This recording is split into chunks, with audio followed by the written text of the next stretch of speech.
Dun dun dun dun. Dun dun dun.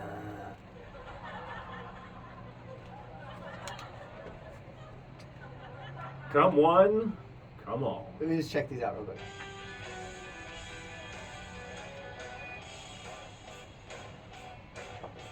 Mortgage, real estate, Investing. cryptocurrency, and internet marketing.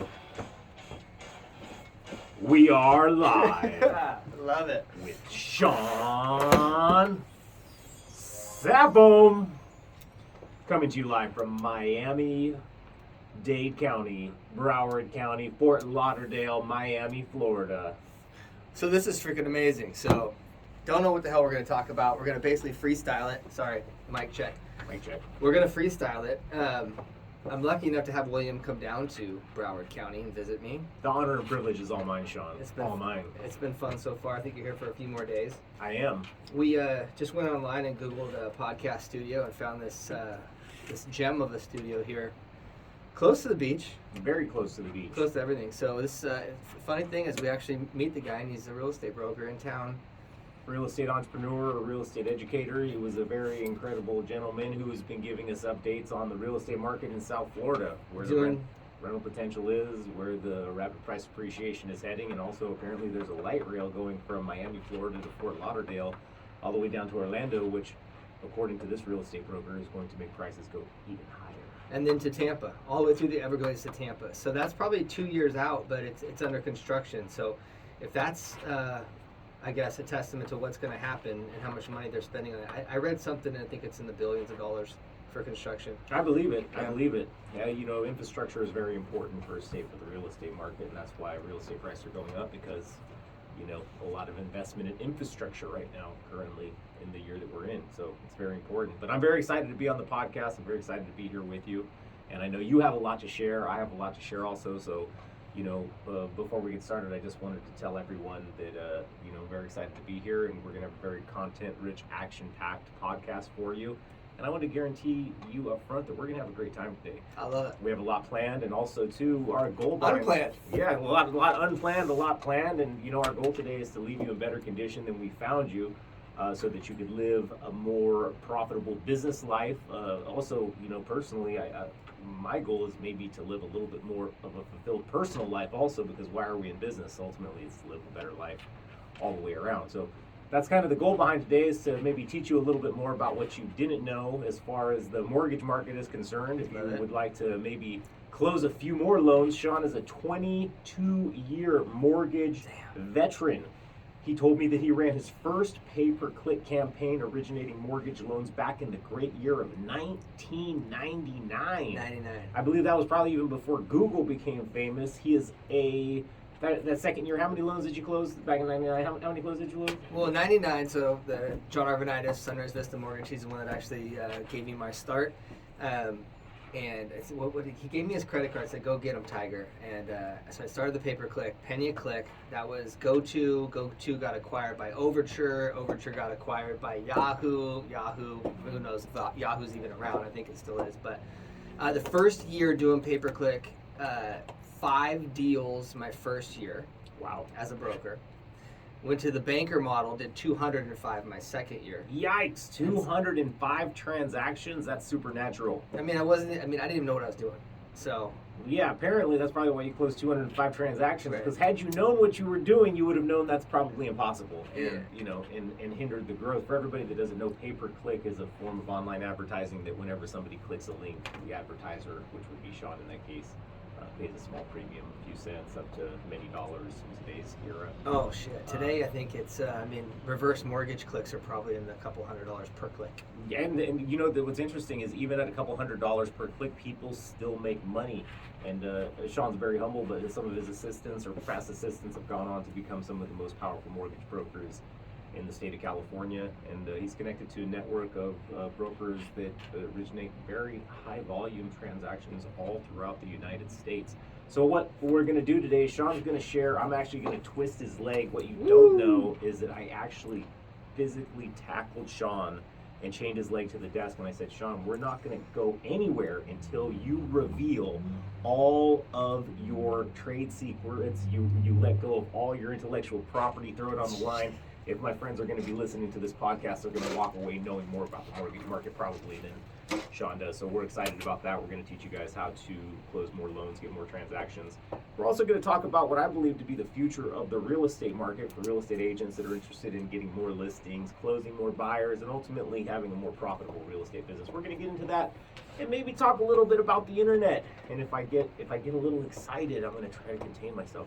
At the end of this podcast, I may even talk about cryptocurrency. I was just about to say, is there any crypto? Hey, don't even say that word. Don't say the word Bitcoin. Don't say it. Don't say it because I get excited. But a little bit about that too. But mostly we're just gonna have some fun and make sure that you guys get what you came looking for, which is some information that you can apply to your business and life, so that you can start making more money, having more fun, and also living a more fulfilled life, as Sean has been doing here in South Florida. I live in San Diego, California myself. I've been there for many, many years. Had a very prosperous life on advertising for real estate, training, coaching real estate agents all throughout the United States. During my tenure, I've probably had an opportunity to train and coach real estate agents from every single possible real estate firm imaginable. Wow, all of that's them. impressive. I'm so impressed with myself right now. Can I just toot my own horn one more time? It's awesome. So, I guess I'm going to go ahead. Hold on. Whoa, Oh, yeah. wrong way. No accolades there? Yeah! Woo! William's the greatest! Go, go, go, go! If you can't hype yourself up, who's going to hype you up? You So know? here's the deal, though. William, he's not going to tell you this, but going back and talking about lifestyle. Yes. And what are we doing this for, right? Are we doing it? I mean, some of us are just doing it just because. The why. Yeah, why are you doing this? Why are you in business? Why'd you wake up this morning? The why. And you, in my opinion, my definition of success, when I think about it, I definitely think about you. Okay, thank you. Back in San Diego, where you're from, Wow. you get the privilege to wake up every day and decide if the waves are good. They do, yeah. If they're good, you get to go out there and you get to surf. Yes, I do. Yes. Right? And you're making money during the process. Yes, that's kind of the key too. What we'll touch on that is recurring revenue. It helps. It helps. So yeah, in San Diego, definitely a good lifestyle. And one thing that I've learned over the course of years, because Sean's been in business for a long time, 20 years. The thing that I always say, the greatest place in the world is the place where you can find peace in your life. So if you're living in Oklahoma with a town of 20 people and you're at peace with yourself, well, then you live in the best place in the world. So it doesn't matter where you live in the world, so long as you can begin to enjoy yourself a little bit, you're winning. You're winning. It's funny because I'm reading a book right now, and I only read a couple pages this morning, but it was good, a couple pages. It's the Motivation Manifesto by Brendon Burchard. Love him. And great guy and great book, actually. I got the audio version and then the actual paper copy. I love to bounce back and forth between them because I have ADD and whatever. Yeah. But today, one of the pieces that I took away from it was actually being in the moment and being present where you are right then and there, and actually enjoying what's going on. And to your point, what you just said, I mean, it doesn't really matter where the fuck you are. It doesn't. No.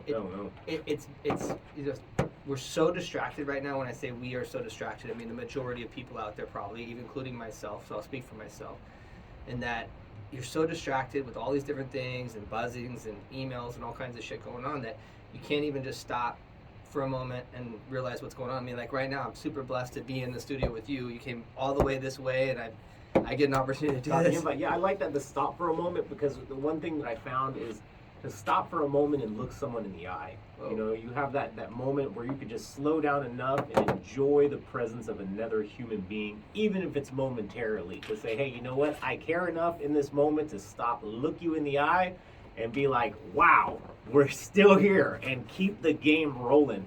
Because in reality, what difference does it make? What difference does it make? And let me tell you this. If you don't enjoy your life before you reach your goals, you're not going to enjoy your life after you reach your goals either. It's just a fact. So on a daily basis, that's the first step, is the why. Why are we in business anyway? And so for me personally, the reason why I am in business, for one, is to create a better life for myself, to create a better life for my family, and to create a positive impact in my community. I love that. And my community is twofold. My community are the people that I work with and serve, which is the real estate agent community all throughout the United States. And then also the people that do business with us, you know, and it's an honor and it's a privilege to be able to have done this for as long as we have. And that's why I feel like you got something that you got to get off your chest today that my friends on this call right now really want to learn. So I think that we should start off with the mortgage market. The mortgage market. No, so let me just finish this real quick. Okay. While I got this thought. So your why is important. I think everybody really needs to take a minute or take some time, whether it's today or sometime soon, and just really analyze why you're doing stuff. And are you in the right place? I mean, because you might be in Ohio or wherever you said. Are you in the right place? Are you with the right people? Are you surrounding yourself with the right influences? Are you at the right company? Are you in the right career?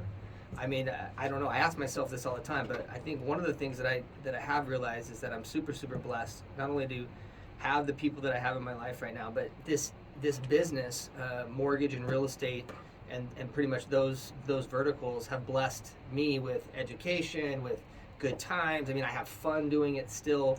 I love the marketing aspect a little bit more, but it's obviously, I mean, I'm in here in shorts, flip-flops, And Lulus. and Lululemons, right? Lulu. And this is the kind of shit I wear every day. I go into a shared work environment, spaces. I have my own private space, but I get a chance to be around other people, other entrepreneurs. I get to walk out of the office whenever I want, walk down to get a tea or coffee or whatever. And so it's still making money. You know what I mean? My team's distributed, which ever since COVID happened, everybody's distributed, but we love it. We're getting a lot of stuff done. We're having fun. Everybody's responsible for their own stuff. But anyway, this business, I wouldn't have traded it for anything. I mean, looking back, if I was to tell myself, my 20-year-old self, I guess, or myself in 1999, would I have done anything any different? And I don't know. I'm sure I would have added some stuff. But a lot of the stuff is still the same today. So when it comes to like mortgage, for instance, I get calls all the time from people that I know that are looking for marketing help in this space, right? Other fellow mortgage brokers, and what can I do? I need to get a website. I need to get a CRM. I need all this shit. And it really always comes back to the same thing. And it made me think a lot more recently after these calls, William, is that these people are asking the same question over and over again, right? And they're all thinking they're going to go get some solution, some new, whatever the product is, whatever the new lead generation system is, whatever the shiny object is.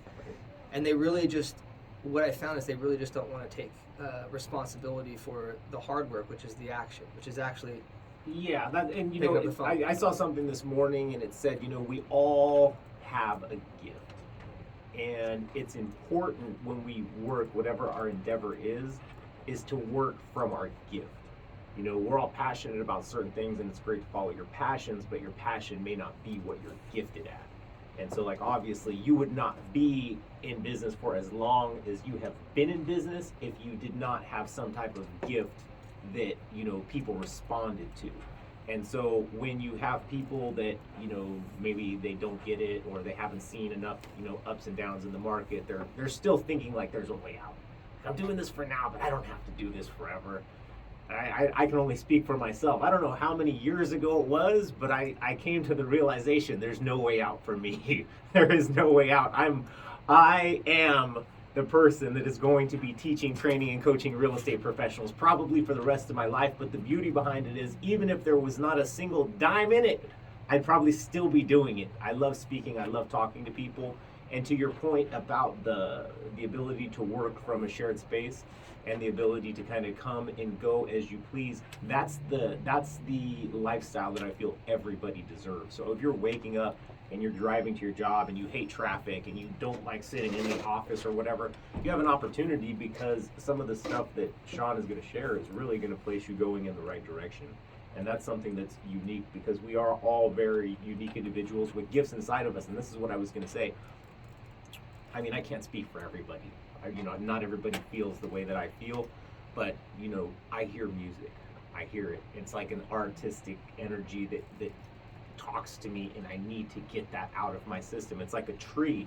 The reason a tree grows is because the roots are always searching for water. They're searching down in the ground to get it, and the top of the tree is the expression of that searching.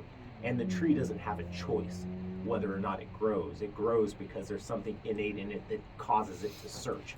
And so our searching ultimately leads to discovery. You discovered pay-per-click, but why? Because you were seeking, you found something. People listening right now, I mean, you don't even know why you're listening, but you know that you need to listen because there's something that you're looking for. And when you find what it is that you're looking for, we're going to see the top of the tree. We're going to see the expression, whether it's a mansion or whether it's Lamborghinis and Rolls Royces or private jets. Or maybe it's, you know what, whenever my kid says, Dad, take me to the toy store, the answer is always yes. Of course we can go to the toy store. How dare you think I wouldn't buy that for you? Dad, get me this. Of course you can have that. You know, one of the greatest gifts I think that you can, like myself personally, give to a child, I say my child will never know what a job is. He will never even know what that is. What's a job? What is that? It's like something people do because of the expressions that we've been able to create together. And to me, those are wins. You know, those are the long-term wins, to be able to do things that no one else could do, see things that not a lot of people get to see. But how does it all start? It all starts at the base. Like, why are we here? Why are we here? Because once I get in tune with that why, so for me, the reason that I do what I do, obviously, my why is because I want to be the best. When the names come up of the best, I'm like, I want my name to be mentioned. So there's only one way to go about that. It's constant growth, constant investment in self, constant, working at the craft until ultimately you become so poised that no matter what happens, you've got something for it. No matter what happens, 200 loans, of course, I got that. Well, and the crazy thing is right now, I mean, going back to the loan thing, 200 a year, it sounds great, but I know people that are doing 200 a month. And especially now, if you look at the Scotsman's Guide, top loan officers that came out 2020. Who's the top? Give us a top number. I like numbers. Nguyen, I think it was Than Nguyen out of San Jose, $2-point-something billion personal production. Get him on the phone. His company, Loan Factory, did $3-point-something billion. I mean, it's a lot of volume. That's like a massive company, and for $3.2 billion. Amazing. That's impressive. It's really impressive. I mean, he's got, people, oh, his margins are low and this and that. It doesn't matter. 2-point-something personal, 3-point-something. It's amazing. So anyway, the numbers don't matter. But I truly, truly believe that going back to the why is super, super important. I think you really need to start with that. There's books even on the topic, I think. Start with Why, I think is one of them. The Art of the Start. There's a lot of business and personal development books that are going to talk about why. Let me ask you a quick question. How many books do you buy per year, personally? I really don't know. Ballpark it. I have no idea. Give me a ballpark. No, because I have another question beyond this. How many books do you buy a year? Probably at least 10. Okay. How many? Audio and I'm not even gonna get into audiobooks. So, okay, yeah, it's a boy question. I just checked my 30. I just checked my Audible account. Audible. And they're like, you have 35 titles. I'm like, I have 35 titles in there, not even counting all the books I buy. Okay, I do. Go ahead. No, I was because books is also a good indicator. I order a lot of books every month. I don't read them all. Like, I'm a 2-page kind of guy. I'll get a book and read 2 pages of it, and I'll get something, and then move on from there. Order more books off Amazon. Step one. Here's the deal, though. If they're talking about 2 pages, that's freaking okay. I mean, I used to think I had to read a book from cover to cover, and I was reading a good one the other day, and it was straight up talking about that, about how this person's style was on reading, and skipping through, picking stuff out. I got 2 books going right now, which is Dan Kennedy's, which one am I reading? Wealth Attraction for New Economy. Wealth Attraction for the New Economy. Great book. Love Dan Kennedy. He's great. And I got Brendon Burchard's, the one that I just talked about, sitting next to my bed. Okay. And then I got these audio ones that I'm working on. But so those 2. So this morning, I took a couple pages down of Brendon Burchard's book. And then before I left, I think I took almost a chapter down in Dan Kennedy's, and then I went back and looked at the chapter topics, because those were like more important for me then, because it triggered back the reading. So I took a little bit of that, and I took a little bit of that, and that's what I started my day with. It wasn't a whole book. I didn't set some expectation that I had to read it. You're a morning reader. Morning, afternoon, I don't know, just whenever, going back to whenever I feel it, the energy's there, I just pick it up. So anyway, you don't need to set up yourself for failure. You don't need to say, okay, if I don't read this whole book from cover to cover, or if I don't read it in a week or a month, that you're a bad person or you're not a good learner, whatever the thing is, it doesn't fucking matter. Just Yep. go in there. If you see something, you're attracted to a book, there's a reason you're attracted to it, go get it, buy it, download it, and just start. Yeah, that's the old saying is success is something you attract by the person you become, and you become a person that buys and reads books. There is a whole majesty of greatness that comes. God with that. bless that statement. Yes, William it's Bridges. true. God bless it's you. true. And so definitely step one: read more books. Morning time is great, and even if you just read a page like Sean, buy another one. Keep it away. So going back into like your craft, your niche, because we already talked about, you figure out the why. There's tons of books out there, but just really, really, really figure it out. Because one thing that's that I feel like I'm more enlightened these days, partly probably because I'm not drinking. Yeah, that 60 helps. something days sober, and the creativity's popping, and the productivity is even Through the greater. roof. It's insane. So if that's your issue or you're jammed, then I would definitely recommend. By the way, congratulations on that. 60 days. You hear that, guys? I'm gonna skip over that. Winners. You know what winners do? Do you know what winners do? Win That's right. Do you know why they win? because they're winning. That's right. That's right. Some people, unfortunately, are just more predisposed to winning than other people, and it's just a fact. Losers can eventually become winners, but it helps if you're a winner to begin with, because then you're just going to win more often. Boy, does it feel good to win. Yeah, and one of the things that, on the last thing, one of the things that I say is if I'm going to fail in life, I'm going to fail with a stack of books next to me, and I'm going to fail in the seminar room. I'll be in the seminar room after, leaving my house with a stack of books, and if under those conditions I become a failure, I'm okay with that. But, at least want to set yourself up in the right direction. So I'm going to ask you a question. I'm going to go back. I'm going to go call Doc Brown. We're going to get in the time machine real quick, guys, and we're going to go back to the future. Boom. Okay. It's the year 2000. Because you got to imagine, since 2000, a few real estate markets have happened. We saw 2003, the run-up, which took us from 2003 to 2000, I think 6, 7, where real estate prices doubled and tripled. And then obviously we saw the Great Recession of the year 2008, where real estate prices crashed, and markets crashed, and nobody thought anything good was ever going to happen again. And then we came to 2012. That was the day that turned everything around, because oh boy, those real estate prices started rumbling again. And from 2012, here we are. It feels 9 like years. 9, 10 years later, the market is still going crazy. So I could ask you for the story, but I'm not going to do that. I know everybody loves stories. I'm not going to ask for a story. What I'm going to ask you, Sean, from your experience in the mortgage market, originating thousands of mortgage loans, funding, billions and billions of dollars, I'm sure. What did you learn from your experience working in the mortgage business for 20 years? And the reason I ask you that question is because, like you said, there are some, mortgage brokers that have been in this for a year and they're still trying to find their footing. There are other mortgage brokers like the guy you mentioned who is effortless and he does billions of dollars, and we all have a theory on how we approach the market. What did you learn in the last 20 years?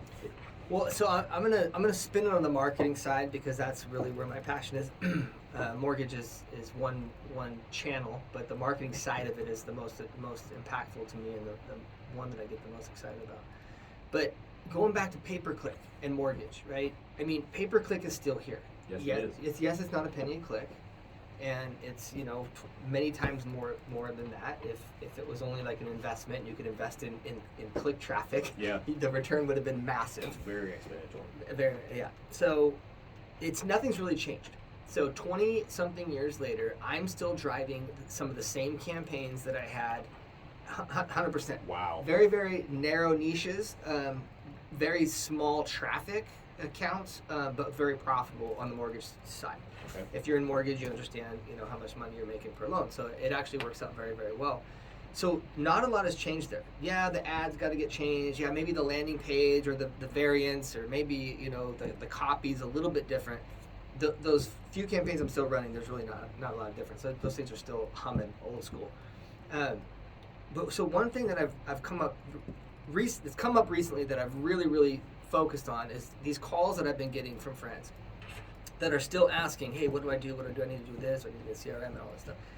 And after having these conversations, it feels like over and over again, like these are looped conversations, because it's the same shit, the same questions they're asking, and I'm giving them the same answers, but yet they keep coming back for the same questions. They don't listen to me. So then finally I'm starting to get a little mad, like, Yeah.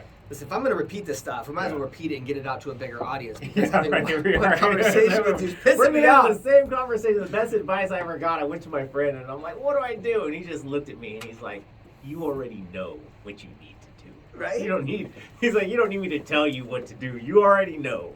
You just need to go out and do it." And I'm like, "Oh man." Okay, Yeah, I okay. So you just said do it. So this is the theme that's been coming across it. I'm like, you guys, you know what you need to do. It's the execution of the action that needs to happen. So what I found and what I've learned over the last couple of years, or even 10 years, or 20 if that was the question, is it's still the same. Yes. Whether the traffic is different, how I'm getting it, the landing page, all those different things, all the conversion funnels and all those buzzwords of mortgage funnels and stuff like that, analytics and algorithms, it really doesn't matter, because if you came to me and said, I need more leads, and I gave you more leads immediately, I called up my lead genie and and all of a sudden you have leads, now what? Right. Are you going to take the call? Are you going to track the call? Are you going to call them back? Are you going to hone your skill of talking to that client and persuading them, finding what their goals are, and then persuading them to take action because you know you have something that's going to benefit them? Or are you just going to take those calls into your CRM that you said you needed, or they're not in the CRM yet because you didn't have time to set it up because you didn't take action? I mean, what the fuck are you going to do with them, right? Because I know the clicks are there. I know the calls are there. I know, and that's what we've been dealing with a lot lately is the call traffic instead of the actual leads, because it almost forces you to take the freaking call. They're calling you. Answer the freaking phone. Yeah. So what I've learned is people are still lazy inherently. And including myself. Right? And the leads suck and they want more of them. Universally, right? They suck. These leads, they suck. These leads, I'm telling you. And then they want more of them, but then they want to complain that they're not good. Yeah. So anyway, it just comes down to action. So I think now more than any time in history, the software is getting better. As you know, you're in the space. You don't need better employees. You just need better software. The software, you got distributed workforce. You can track their dials and their talk time with Dialpad. I mean. You have, follow-up engines. There's so many of them. Text message, voicemail drops, emails. You got pixels going on that's following them, retargeting them with all kinds of banners and stuff like that. Yeah. There's so much shit out there. But if you don't answer the freaking phone... but then you forgot to answer the phone. Right? Man, and connect with a human being to find out, William, what do you need? You're calling me for a reason. Of course. Let me listen and find out what's going on in your world and how I can help. Yeah. Professional problem solver. So what I hear you saying, as we talked about a minute ago, step one, order workbooks, read books. But then what I hear you saying now is that what has been beneficial to you is having a marketing campaign that you created and you run. So you've been running some of the same pay-per-click campaigns. Pay-per-click advertising is just another form of marketing for mortgages since for the last 20 years. So that what he's saying is he created something 20 years ago that's still running today, but he took action. And that's what you're saying. A lot of people need to take action. So you need to have a marketing campaign. Myself personally, I also have marketing campaigns. In 2015, me and some of my joint venture partners, we created a marketing campaign that I ran at least once a month for 6 years straight. No edits to the campaign no change. at all. No changes at all. Still converted. Single change. I could run it today and it would still convert. Right? I've evolved a little bit over the course of the last year, got a little more sophisticated, but it would definitely still work and still be profitable. But it's something that I own. The PPC campaigns that you created, you owned. And also, too, as far as these campaigns go, if you emailed Sean, he'd probably send you a copy of this campaign. There's not a lot of magic to it. Ask and you shall receive. You know what's funny? You mentioned that because 100%. I can only handle so many calls. My team can only handle so many calls. And we're actually a very, very small team. And by design, I went down that path and had all these loan officers. And I'm opening these branches. I'm getting licensed in multiple states. And then somebody that I know told me once, Eric Mitchell, he said some of the most successful people in this business, they draw a circle about 10-mile radius around where they are or where they want to be. Here's my office or my home. And they focus on that 10-mile radius, right? Yes. Like go deep. You got the Rotary organization if you want to get into Rotary. You got the Chamber of Commerce. You got all these different local, hyper-local meetup groups that are all looking for new people. Draw a circle around 10 miles and focus on that. But anyway, we got a small team. We can only handle so many calls. So what I'm doing, some of the niches are state specific, so that might not work for everybody. But what I'm doing, The concept. and 80% of it absolutely would work in any market in the United States, and I don't care. I'll show anybody that Right. because And- they probably won't take action on it. Well, the reason I like showing people my intellectual property is because of the open source concept. And my hope is that they take what I have and expand upon it, make it work better, and hopefully give it back to me, which has happened in the past. That has happened. Yeah, it has happened in the past. Or, and I'm like, oh, thanks, give it back to you. We have the marketing campaigns. Let me ask you this, because you have been in the mortgage business for a lot longer than most people. What do you value the most, I guess, out of the business? What value meaning? What do you like the most about it? What keeps you coming back for more? What is it? You have these highs, definitely have lows in the mortgage business, but something keeps us coming back. For you, what do you value about the business that keeps you coming back? That's a great question. I've asked myself this before. It used to be the money. Yeah, I'm was it. I would used to say that. I'm not And gonna the lie. people would ask me, "Why do you do it?" And I'm like, "For the money. Why else would you do that?" And then people would be aghast. Oh my God, he said that he was. I'm like, you guys just don't want to admit it, but I do. But then it was when I was asked that question, and I used to say the money. I always thought about the reaction, and then I thought a little bit deeper. I'm like, well, then what really does keep me coming back? So what is it for you? No, now? so seriously, yeah, you're absolutely right. It was the cash. Yeah. There's a lot of money in this business. Yeah. Especially when you get in, you realize how it works and that you can, be a branch or a broker owner now, especially because the broker community is flourishing and there's so many tools to go out there and be your own broker. Especially in Florida. Especially in Florida. Very, very, Easy. very easy in Florida. It's the people side of it. So I remember my mom saying something a long time ago about the people work, and she's like, "You really just like the people?" And I was like, "You know what? I really do like the people work. I don't like the paperwork. Yeah. I hate all the process and the processing and the compliance and all the stuff that's needed, and you have to have it in this business, and you got to be tight. But it's the people, and let me dive into that a little bit deeper. So that when I answer the phone and I know my campaign worked, it's a little win, right? Little shot of dopamine. Hey, my Yeah. campaign Validation. fired. Validation. It fired. I got William on the phone. Yes. William, It he's from worked. San Diego. It's a jumbo loan, high FICO score. Like, oh Didn't shit, think it was gonna work, and then it did. right? Uh-oh, maybe. This is like in some of these campaigns, the ROI is massive. This is going to be a 2,000 ROI. Yeah. And so when I connect with you, and I do a loan for you, and you're happy because our process is freaking tight, right? We close these loans hella fast, and people are just blown away. We're clear to close, and sometimes some of the lenders we're using in the processes we have 7 days clear to close, start to finish, ready to go, ready for you to sign docs.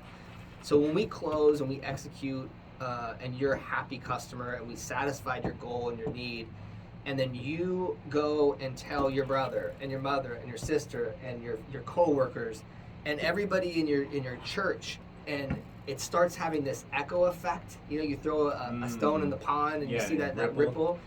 So when all of a sudden it goes out there like that, and it all comes back, and you're getting calls that I just got referred to by William Ripley in San Diego, and he says, I need to talk to you. Yeah. And that turns into a deal, and then that client, the same process happens over. So the people side of it and the rewards that you get, again, it's a dopamine rush again, right? I'm sure, but the rewards you get in the validation, when people are happy with what you do and they're happy with what you did for them, and then they keep referring to you, it's just like, that's way better than any advertisement. So the people and the validation is what keeps you coming back. And the money's good too. And then also, and I guess it's true, because even if you try to stop, you're like, I'm out of the business. I've tried. Yeah, they'll call you back in for one more round. Please, Sean, just do one more. And like you said, that ripple hits, and then it's 6 years later, and you close 600 more loans, and you just can't stop. I've been trying to get out of the business for so long.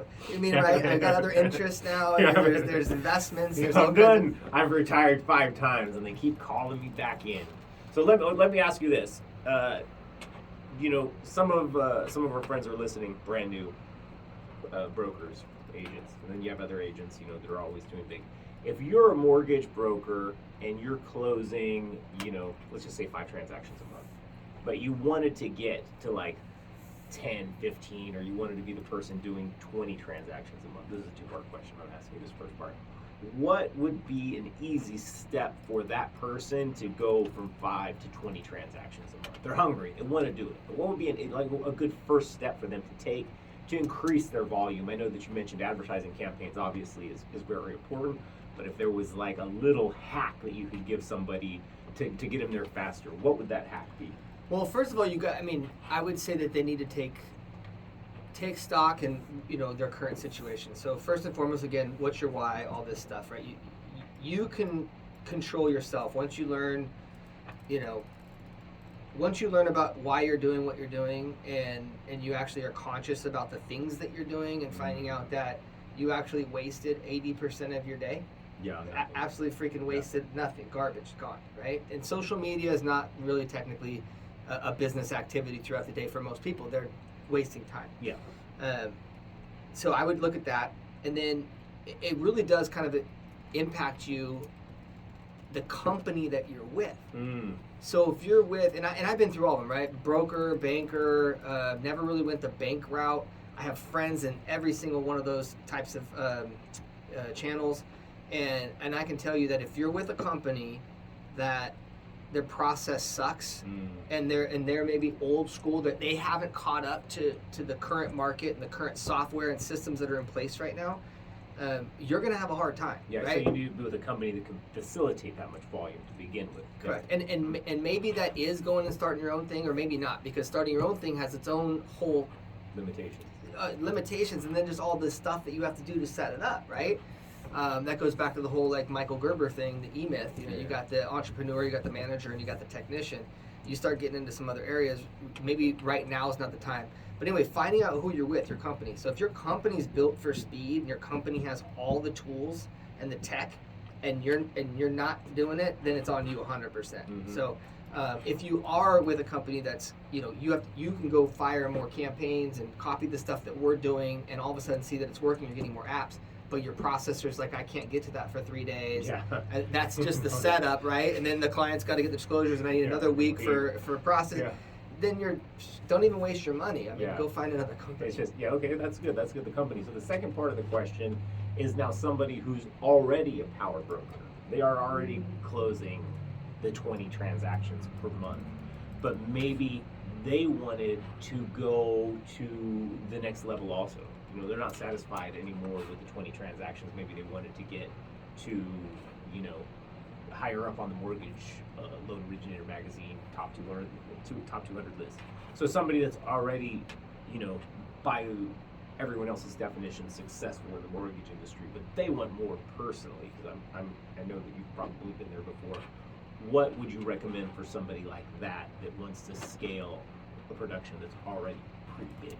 One of the things that, again, I've been doing a lot of thinking lately. Amen. Yes. A lot of thinking.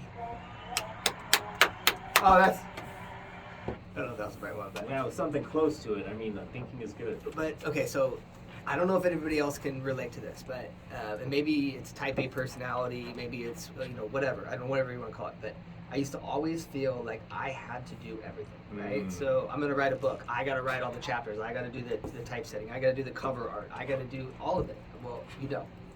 And so the sooner that you understand that you don't have to do everything, and that you can let go and let other competent people handle those things, the faster it's going to accelerate your growth. So if you're doing something right now, and I know brokers that are really, really good. And I've done all the work myself. I've even last year I was doing 20, 25 loans a month with no processing help, no assistant. It was absolute stupidity. It sounds great, and if you're measuring it by money and units for one person, great. It sounds great. Would I get a trophy? I didn't get shit. It doesn't. No trophy. It doesn't even matter. I got trophy. Right? Wow. So what I hear you saying is delegation. So delegation is going to be a bigger part for somebody that already has a high production, like you said you were doing 25. Had you had delegation, that could have easily been 50 to 75 because you had the capacity to do it. So you got to let go. You got to embrace the systems, and do it slowly too. It doesn't have to happen overnight. There's nobody with a stopwatch on you that saying you have to do it at a certain time. I would definitely take a step back, evaluate your whole business model. Maybe add some software tech to your stack that can help. One of the big ones that I found recently is ClickUp. Yes. changed the freaking game. I mean, I'm still geeking out and I'm still in the setup implementation mode is what I'm calling it, but I'm dumping, everything in ClickUp. Tasks, folders, the whole thing. I mean, once you get in there, go watch YouTube on this. There's ClickUp for everything. It's replacing probably 10 different pieces of software. Evernote's a huge one for me to dump a lot of stuff. So I maybe embrace some of the tech, but take stock of your business, figure out how it works, and then do the stuff that you like. I really like the people side of it. So the way that I've designed my business now, and the way that we are scaling it is I'm taking the inbound phone call. So I told you before, we're focusing on calls over the actual form fills. So people that are motivated, ready to go right now, they're actually picking up their phone and calling me, so I'm answering the call. So I've fine-tuned this down into these little chunks to where I can take more phone calls. I got a process that what happens after we hang up. Yep. What does the client expect? I push some buttons, goes into ClickUp. My team member gets a workflow. They start doing their thing. This one gets a workflow. They start doing this thing. A webhook goes out to the book drop. Book shows up at their doorstep the next day or 2 days later. Just printed off of Amazon's Create Space specifically for that person. They go into thanks.io and they're on a loop where they're getting postcards for the next whatever, depending on the campaign.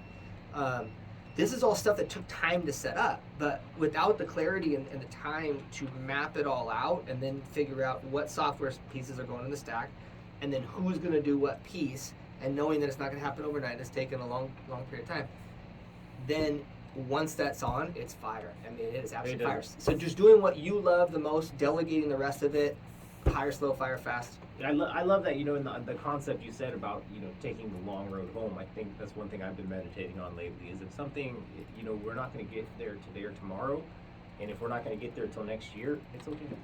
And if we get there the year after that, I'm fine with that too, because this is a lifelong process. Because you're going to be in the business in 2 years, 3 years, 4 years. I flex on people sometimes, and the way I flex on them is I always sound like, look, I'm going to be here next year. 100, I can say that matter of fact, 100% for sure, I will be here next year. And more than likely, I'll still be here the year after that. The question is, a lot of the people that are coming and going, I don't know if they'll be here, and that's okay.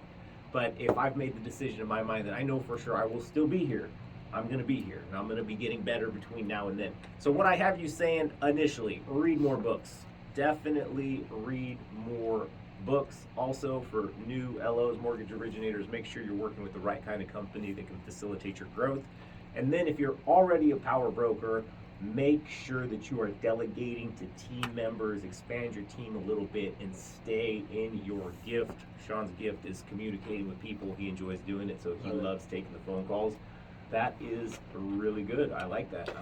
So another little nugget too is that, I found this out, again, lately thinking. Yeah, thinking.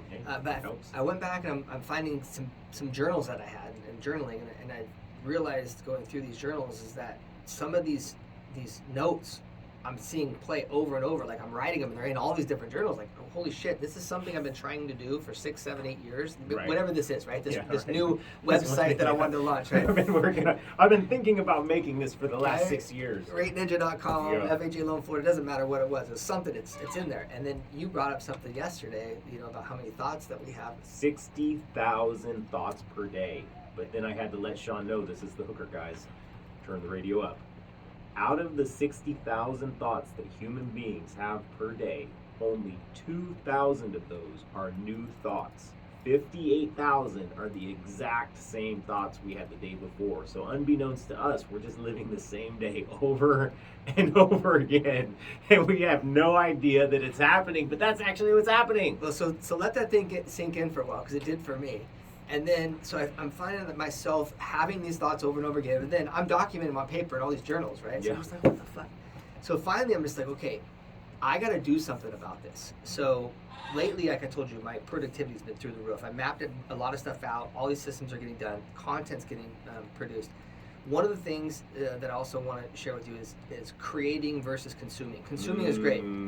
Consuming content, good books, audiobooks, Consumption courses. versus production, yes. But have some kind of ratio, and I don't care what it is. It doesn't have to be 80-20, 50-50, or whatever.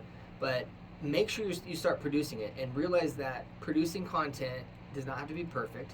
I was going back and looking at some of the videos I was creating in 2010 when YouTube was just, they were just starting to fire.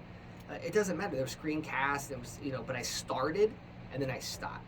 So getting into a habit of creating content every single day, and if that's just starting with Evernote or starting with ClickUp and dumping what you're thinking and outline, then later maybe taking a little nugget and then going further with it, but just create some stuff too. And I've thought about that recently in the last 12 months, and I was trying to figure out a way to articulate it, and what I came up with is that there is a limit to what we can consume, but there is no limit to what we can produce.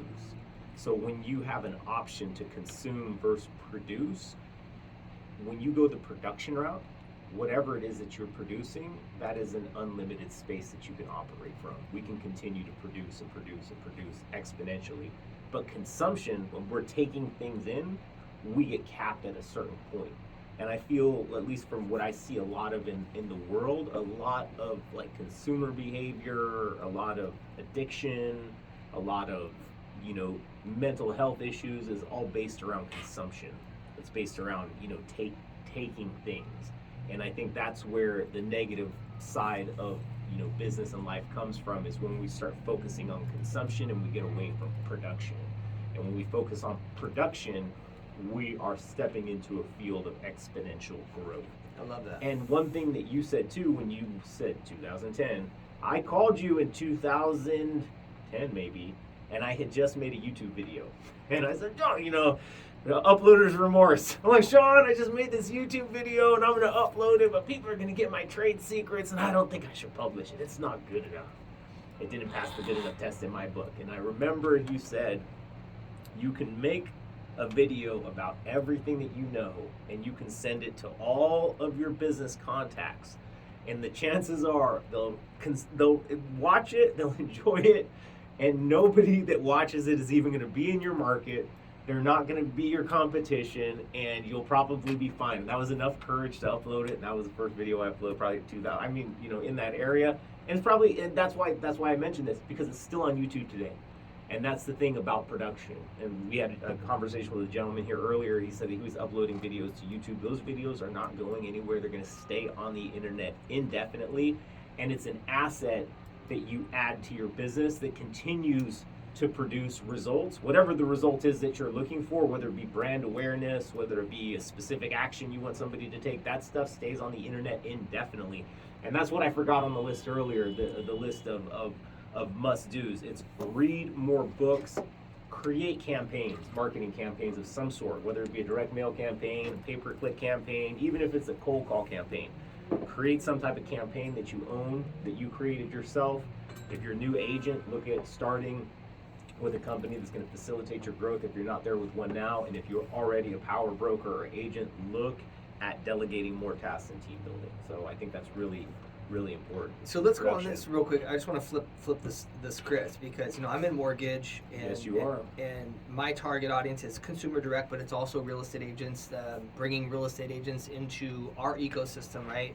And wanting to refer their business to us because they know that we take care of it.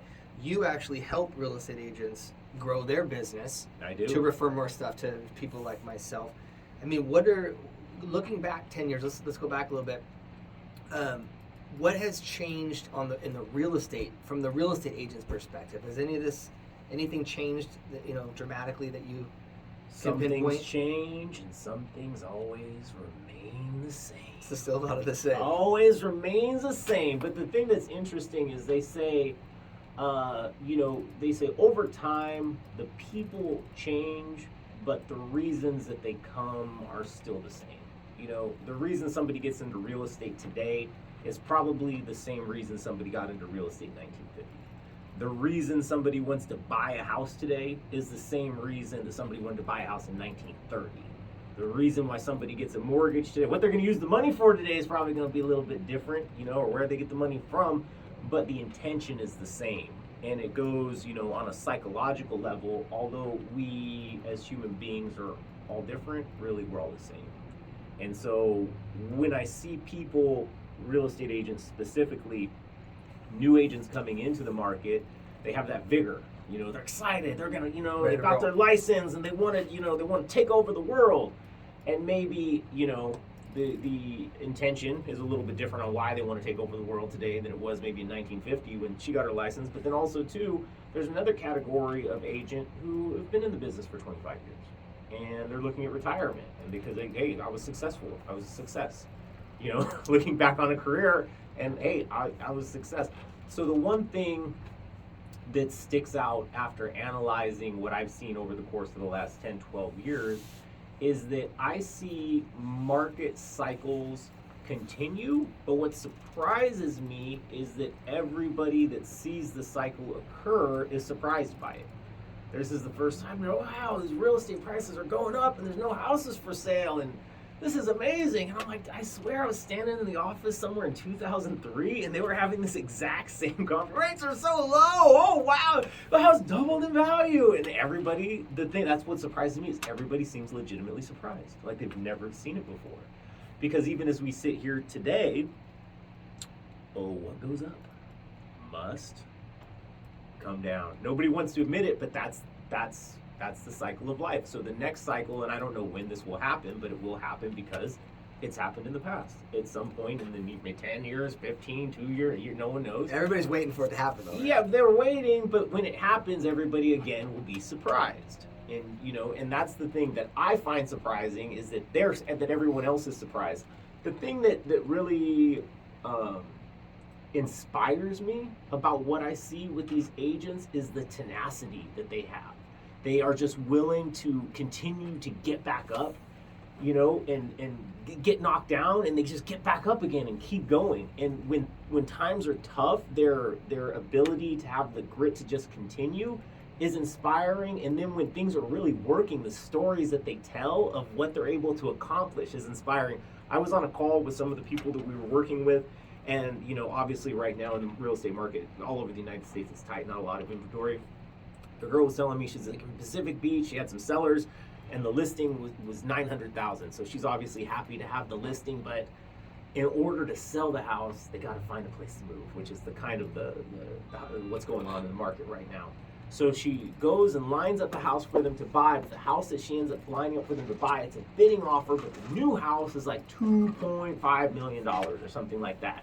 And how is she going to make it happen? This was a young girl too. Probably if she was 30, I'd be surprised. So this is a young girl, real estate agent. I don't know how long she had her license for, but she says through her tenacity, she was able to get the offer approved on the $2.5 million purchase. And she says she had this kind of moment of clarity where she realized, she's like, if I can do this, I'm going to sell her house for $900,000 while simultaneously putting in the contract to buy. And she said both deals closed. And she walked away, looking for her next move. And people, and the real estate agents specifically, their desire to be better. They keep coming back and they want to learn more. Even I have talked to some people 75, 85 years old, and they're still working, still in the business, still showing up and wanting to learn things. And so that in itself, to me, is inspiring to be around a group of people like that, where a business has been going on for as long as it has. People, have been able to stay in it for as long as they have. That's, it's unusual for, the same line of work, 25 years, 30 years, and they keep coming back for more. In 2008, we both saw it. I mean, the market was just annihilated. Real estate agents just got annihilated, and they just refused to quit. They just keep on coming back, keep on coming back, keep on learning. And the ones that really want it are successful. They continue to do it. So I think for me, it's humbling to be able to work with a group of people like that for as long as I have, to be able to see their successes, listen to their desires, because even when a group of people have desires and they want things, that in itself is nice to hear. There's definitely no complacency, there's no lack of enthusiasm. They're very excited. So I think that what the future holds for the real estate market, wherever it is, and whatever facet you're involved in the real estate market, whether it be mortgages, real estate, services, gaining that industry, for anybody that's lucky enough to be involved in that industry or in this industry over the long haul, I think that the opportunities are exponential. And if one piece of advice that I can give to everybody, mortgage brokers, real estate agents, the best thing that you can do is align yourself with people that are going the direction that you want to go, or at least are already there. So if you're interested in closing 80 loans a month, go find somebody that's already closing 8 loans a month and talk to them. Say hi, send them a message, find their number, send them a text message. Because when you are around people that are already doing what you want to do, you'll find that it becomes easier for you to believe that you can do it also. You know, like after, Well, yeah. so, I mean, just even being down here, you know, it's like you walk down the street and you see, oh my God, look at that 100-foot boat, and then you keep walking, look at that 120-foot boat, keep walking, look at that 300. Is that a boat or a spaceship? Right? Or is that, why does that boat have 2 helicopters on it? Like, yeah. I was walking down Los Olos the other day, and I was talking to